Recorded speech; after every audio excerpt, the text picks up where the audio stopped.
But he was rewarded and recognized for it. And he personally benefited at the expense of his own people. That was in 1704. 1705, the colonies said, what we need to do now is pass slave codes so we can regulate slaves' behavior, period. Slave codes were passed to tell you exactly how every black person must act in America, what he could not do, and what every white person must do to make sure black folks stayed in line.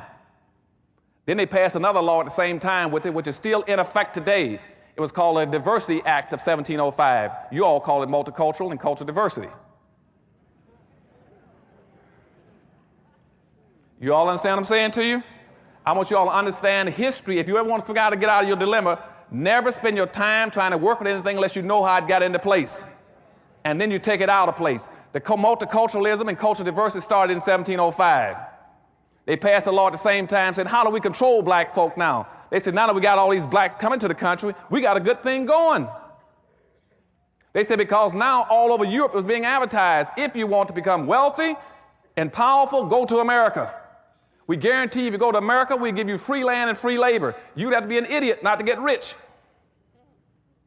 You don't have to do anything. We'll give you all the land you want and England started a franchising system, so which means even if you couldn't afford to buy slaves, we had a franchising concept, which means England would give you the land and give you the slaves. All you do is pay them a commission. Just like McDonald's and Burger King. That's where the whole franchising concept came from. It was from England with slavery.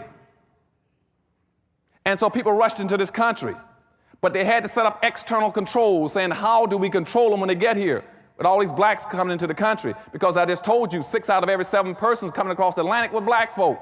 They were pouring into the country. But they want to make sure enough whites are here to benefit and get the fruits of black folks' labor. And so they passed the cultural diversity, which says, the cultural diversity law says, for every 5 blacks you own, you must have 1 white person.